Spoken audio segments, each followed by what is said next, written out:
Donna's World.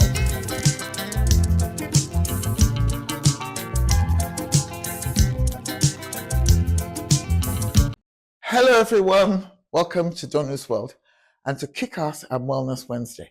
Now, normally when I do my Wednesday wellness videos, which are supposed to be about self-improvement, weight loss, mental health, physical health, I normally wear exercise gear.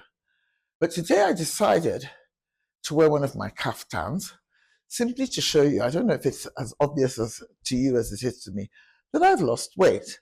And so this kaftan is too big for me, and I'm going to have it adjusted by the tailor who made it for me. And that is evidence of some progress, okay? So that's why I'm wearing this, to prove, I mean, I know it's not very obvious, but it's a triumph for me. Okay, so I'm really grateful to myself, to the universe, to God, for the progress I've made. I would have done much better by now if I wasn't the sort of person who has so many weaknesses. And, you know, this week it's 2 steps forward, next week it's 2 steps back or 1 step back. The week after it's 0 progress, or, you know, just standing still. Bottom line is, if I was more consistent, more disciplined, I would by now be able to wear much nicer clothes than these huge tent-like kaftans, and I'd have a better shape, and my weight would be within healthy margins that would make my doctor very happy. But let's forget about what we haven't done. Let's forget about what I failed to do. Let's look at what I've managed to do, which is basically to lose enough weight consistently in the past month or so to actually need to adjust something that, one of my garments. The reason why I don't need to adjust my exercise clothes is because they're elastic. So they sort of like shrink or grow or stretch to whatever is required of them. And so it'll be a while before I need to change my leggings and my t-shirts that I wear in the gym. So, but talking about gratitude, I came across a very interesting study from Harvard University. Harvard University, world-renowned academic institution, which also has a such a fantastic medical wing, has a publishing company as well. And I subscribe to the Harvard newsletters. And so I'm going to pick stuff out of one I got recently, which I think will be useful to everybody. And it says several evenings a week, as Tyler Van der Weel gathers around the dinner table with his wife and 2 children, the family deliberately pauses during the meal to do something very simple but profound. Each member shares several things for which they're grateful, an act that Van der Weel, co-director of the Initiative on Health, Spirituality, and Religion at the Harvard School of Public Health, feels changes his family dynamics for the better. So he sits his wife and his children, and they all sit around, they talk about what they're grateful for. And he says it makes a huge difference, and it's a very powerful practice, that even on bad days, when life seems so difficult, the effort is worthwhile.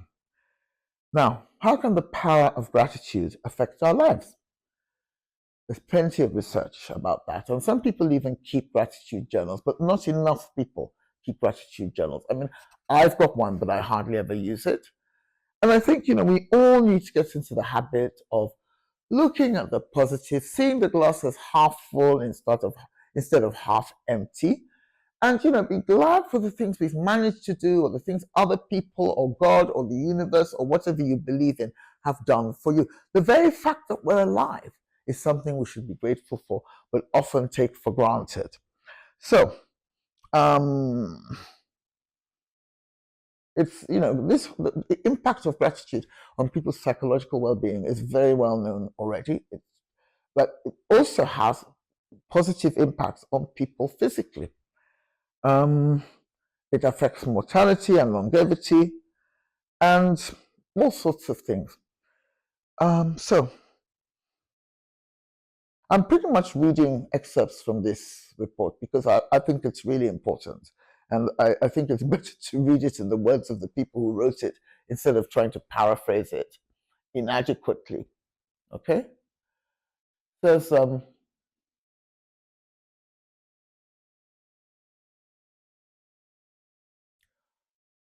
participants in a survey they did who had the highest gratitude scores had a 9% lower risk of dying over the following 4 years than people who scored in the bottom third of the survey. And even though there are lots of factors involved in longevity and mortality, gratitude seems to protect participants from every cause of death studied, including cardiovascular disease. Okay, so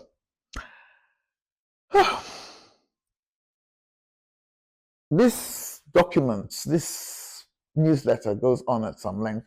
Obviously, we don't have the time to do this here, and you're all at liberty to sign up to the Harvard Medical School literature. I find it very helpful because they cover everything, but it's up to you. And if you haven't got the time, money, or interest in that kind of like attachment to a particular health resource, at least let me share some tidbits with you today. And it says, if you're not feeling particularly grateful today, you have the power to change that. Asking yourself certain questions can evoke gratitude. For example, what happened today that was good? What am I taking for granted that I should be thankful for? Which people in my life am I grateful for? What is the last book I read, or the last movie or show, or social media clip I saw that I really appreciated, and why? What am I most looking forward to this week, this month, and the year ahead, and why? And what is the kindest thing someone has said or done lately, either to you or generally? Maybe they weren't kind to you, but you saw them being kind to somebody else. Okay? Now, love all those questions. I think we should all write them down. I certainly intend to go through them myself at least once a week. And I'm going to start taking my gratitude journal more seriously. But like I said, being alive is enough of an advantage. And, maybe some people are alive but in pain or unhappy.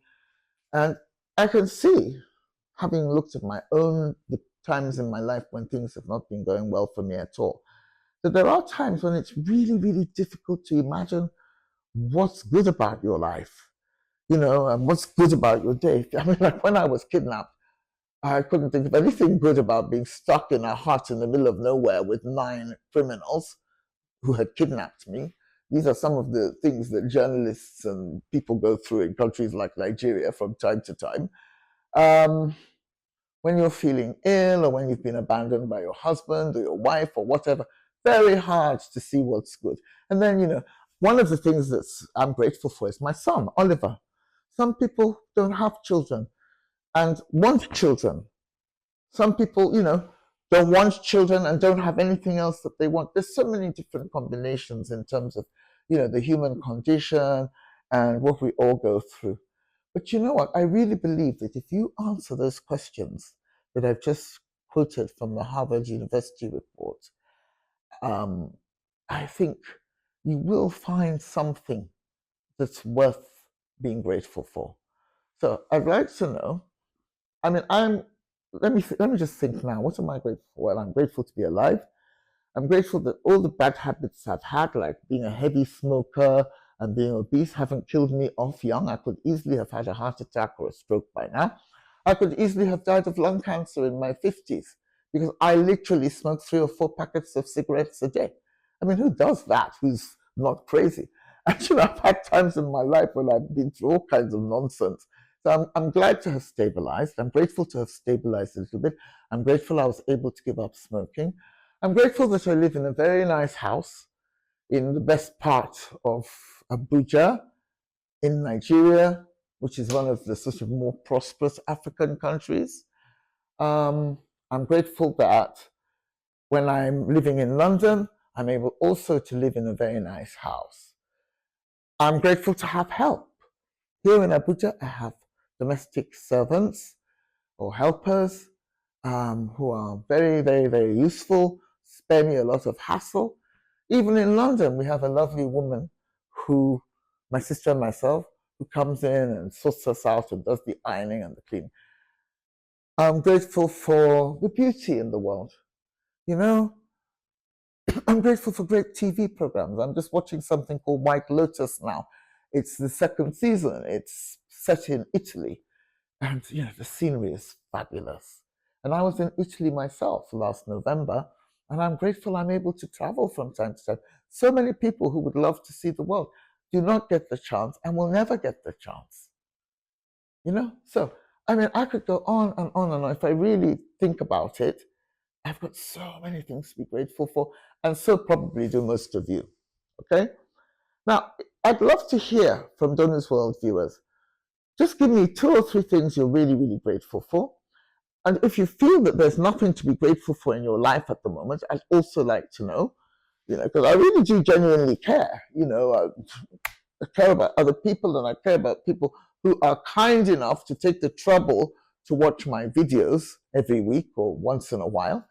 So, maybe if you feel that there's absolutely nothing good happening in your life, nothing to be grateful for, maybe we can talk or communicate and maybe we can figure something out that will cheer you up, something that will make you feel grateful, So that's it, really. I mean, gratitude is a fundamental part of good mental health, and it also has an impact on your physical health, and we should all be a lot more grateful. And I want to hear what you're grateful about, or if you feel there's nothing to be grateful about. And thank you for listening. Okay, so time for Viewers' Voices, the part of the show where I share comments made by regular or occasional viewers.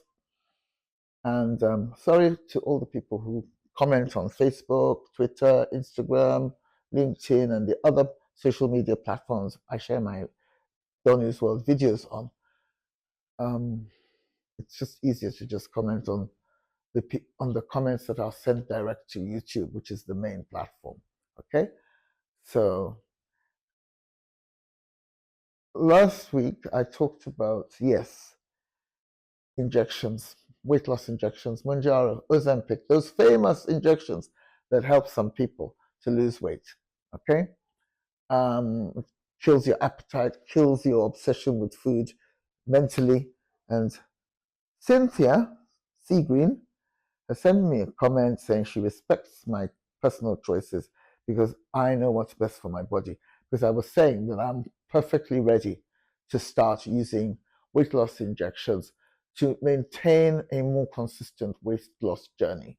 Because when it's left to me, it goes up, it goes down, and in the end, not much overall progress is made. I believe that injections will help me overcome my weaknesses.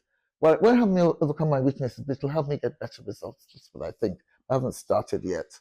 Okay, so Patricia Wask says, you won't be sorry taking the injections, my dear Donu.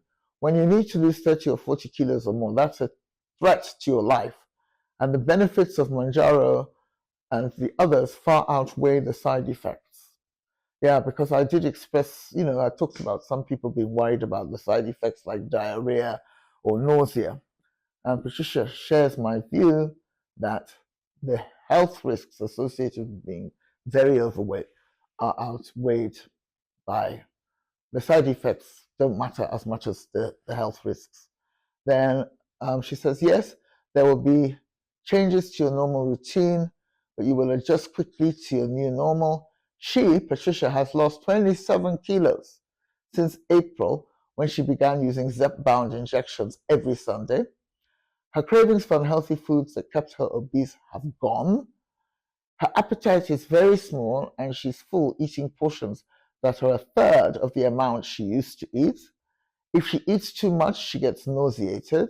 The weight loss has led to being stronger and more active and more motivated to go places and do things. Oh my God, I so want that. Now, because of my size, there's so many things I can't do, and I stay away from a lot of social and educational and work opportunities because I can't bear the thought of climbing I mean, the other day I was invited to something at the Supreme Court of Nigeria, and the ceremony was, it was an uncle. It's a long story. An uncle was being honored. Okay. So the ceremony was being held at the top of a long flight of stairs. And I stood there at the front. I nearly wanted to break down and cry because I couldn't imagine myself getting to the top of those stairs. In the end, I managed to do, 3 or 4 stairs at a time and then pause. And, it's so humiliating because people who are older than me are running up the stairs or walking up. And some people are stopping and saying, "Are you okay?" So, Patricia, I can tell you 1,001 things I've not been able to do or have been too embarrassed to even try because I don't move so good at this weight. Okay. So she says, she feels more motivated to go places and do things. She feels healthier and more positive. You will see, Donu, in a few short months, you will feel decades younger, breathe easier, no longer struggle to walk, bend down, climb stairs, and all that. The lower back pain, the knee pain, the foot pain, the shoulder pain, it's all gone. What a miracle. Good luck. Patricia, thank you. That's so encouraging. And, there are people who still get back to you and say, "Yeah, but you could do it the natural way without injections or medication. All you have to do is eat less and move more." Well, some things are easier for some people. Just like some people are good at playing the piano or writing in my case and, whatever. There are people who are good at losing weight by themselves. I am not one of them. I made some progress by myself, but hey, I need help to really, really go that extra mile and get to where I want to get to before I'm too old. Okay. Then there's another one here from Barbara Easton. And she says, "I love your life philosophy and I agree that you should try whatever works for you. And so you do what you need to do. Losing weight in today's world is very hard because of the types of food we're expected to eat and which are unusually processed in one way or another. Take the pill, lose the weight, then work out what is best and what is the best and most effective way for you to maintain it." She says she's slightly older than me and is usually good with discipline when it comes to her eating habits, but I do have an addiction to sugar. Hashtag me too, which I fight against most days. Sometimes I just give in because it's so distracting. And as you say, it's extremely difficult to resist when you open a cupboard and there's a tea cake sitting in there screaming at you to be eaten. Oh my goodness. Patricia, Barbara, and Cynthia, thank you for your encouragement. I'm really surprised that nobody has sent me messages saying, "You're weak. You don't need injections." So we talked about great gratitude in the earlier part of this video. I'm very grateful to have such supportive viewers, and I am going to take your advice. And I am a bit embarrassed about having to let down my fasting coach, who thinks I can do it the natural way, but is also willing to understand if I can't. So, but it doesn't matter anymore. I just need the results. And thank you. I'm grateful. Bye.